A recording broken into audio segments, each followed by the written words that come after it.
And the day before yesterday, when Your Honours gave us a break, I went to that prison and I sat with him for an hour. I tried to engage him concerning the evidence, and he lost the desire to follow me within less than a minute. I offered to show him excerpts of the confirmation proceedings, a few minutes of the deputy prosecutor, a few moments of Ms. Massiter, and hoping that it might excite him a bit more, some of my own opening statement. He shook his head firmly. I implored him.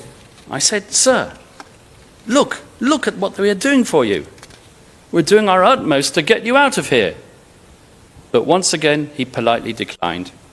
And I asked him why. I said to him, "Sir, don't you understand? They accuse you of murder. They say that you murdered thousands when you were the mayor and when you were ruling your country." And then he repeated the question that he has always asked me for a year or more. "How does the prosecution say that I did this?"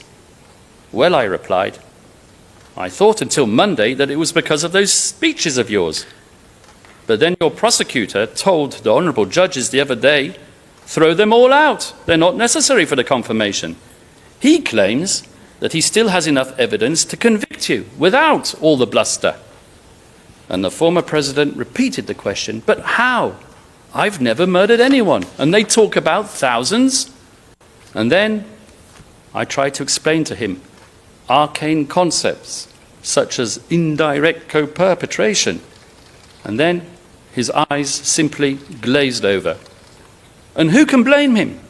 As I mentioned, it is the only highly technical means whereby the prosecution can artificially connect him to criminal activity not of his own doing.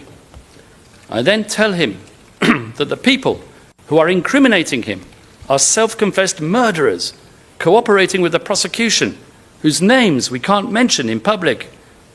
I tell him that in return for their dubious services and their expressions of so-called remorse, as the prosecutor puts it, they will not face trial at the ICC, probably nowhere in the world, and will be rehoused with new identities.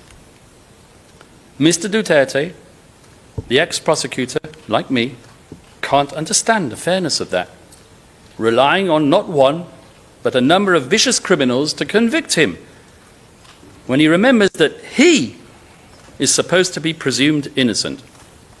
I tell him the names of those criminal cooperating witnesses, because apart from us, he is the only person who is entitled to know. He tells me that he has not heard of any of them, apart from two, who he vaguely recalls from his days as mayor. Concerning one, his comment is liar, and concerning the other, scallywag.